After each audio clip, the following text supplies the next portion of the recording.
Okay, calm down. Take a breath. I totally understand you're selling your house and it is stressful. Let's talk about this today and hopefully I can help you out a little bit.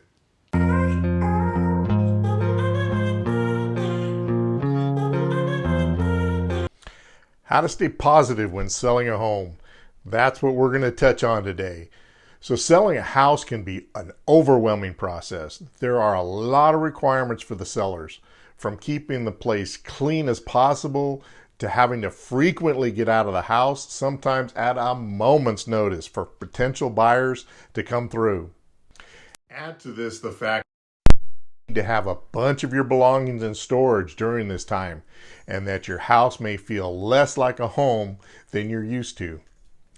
It's natural to find the whole process a bit stressful and exhausting, especially when it goes on for weeks or months. There's good news and bad news when it comes to the home selling experience. The good news is that it won't go on forever. The bad news is that you won't know when it's going to be over until it's over. Not having a clear timeline in sight isn't the greatest feeling, especially if you're someone who likes to know where the light is at the end of the tunnel when embarking on something so majorly life-changing.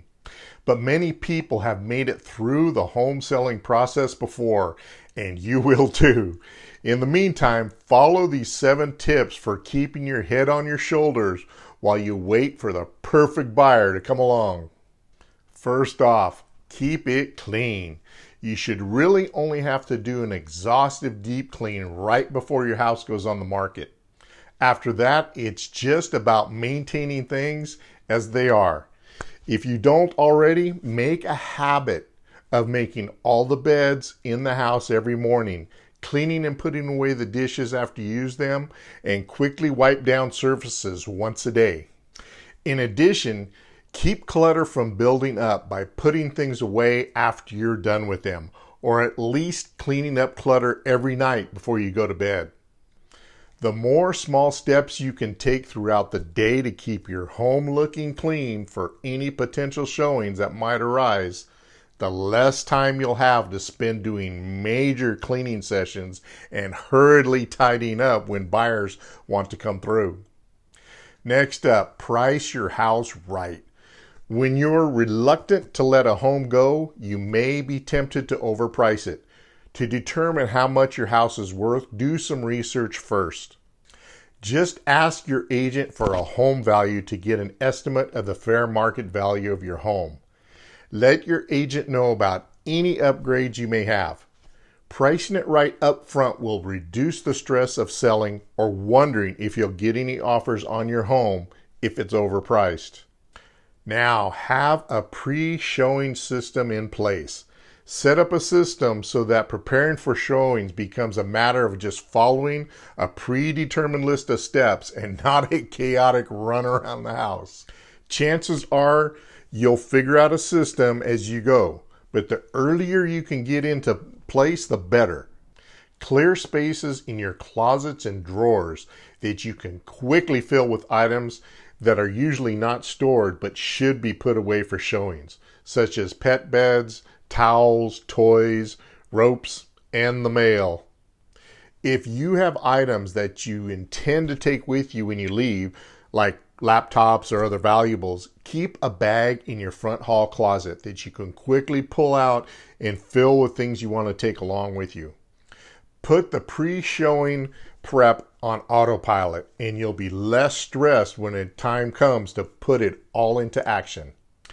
Next, set up your home to sell.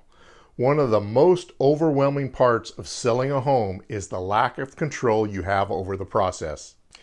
You don't get a say in who decides to come by for a showing or when any offers get made. But you do have control over is how much effort you put into optimizing your home for a quick sale.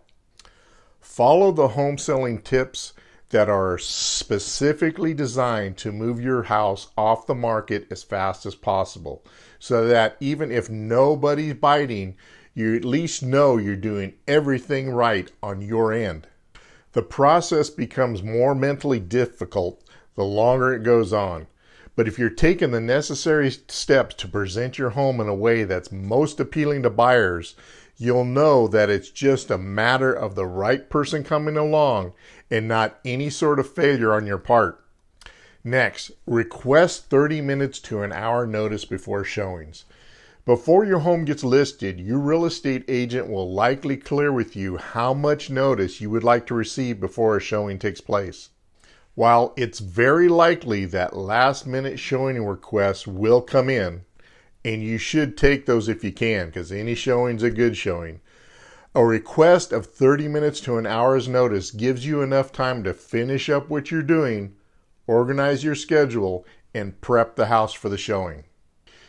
Request too much notice and you may be turning off buyers who want to come in sooner rather than later. Next, take the emotion out of selling. Think of your house as a product to sell. While your home is full of sentimental memories for you, a potential buyer will be looking at your home quite differently. Try to put yourself in the buyer's shoes and examine the house's attributes and imperfections. The memories that you've made in this home are great. The best part is that you can take those memories with you. The new owners are going to create their own memories, so look forward to where you're going. This will greatly reduce the stress that you're having. Next, don't take negative feedback so personally. Easier said than done, I know. But if you've been a buyer before, you know that comments you make about what you like and don't like about a home are coming from an outside point of view and not directly targeted at the current homeowners. I don't like those window treatments, or the kitchen is too cramped. They're just simply opinions, and while they may mean something particular to the buyer who may lose interest on the property, that doesn't mean you've done anything wrong. Negative feedback is important for both you and your agent because it illuminates general trends of what people are saying, in turn helping dictate changes you should consider to make to your home to make it more appealing. If you hear a piece of feedback that hurts a little, try to take it in stride and don't let it discourage you from the big picture, which is that the right buyer is out there. They just haven't walked through the doors yet. Remember that it's worth it. Stay positive throughout the home selling process by keeping your eye on the prize. You put your home on the market for a reason, and every showing, offer, and back and forth with the buyer agent is getting you one step closer to that goal. Do your best to keep your head up, even when things are getting tough. And remember that while the ordeal may be stressful, it's just a part of getting where you want to go to next. Selling a house isn't known for being a stress-free experience, but millions of people have done it before you and millions of people will do it after you. Take it for what it is, a few days, weeks, or months of disruption followed by relief. You'll make it through, and when you do, you'll see it was all worth it. So hang in there really quick. There's going to be another video here, something you should be interested in. There might be a few little clicks down below for you to download some free stuff. I hope this helped you out. I hope you take a deep breath and relax and let the stress out. You're gonna get there. You're gonna get through it. If you got any questions, give me a call. This is Mike Bustamante with Keller Williams Realty.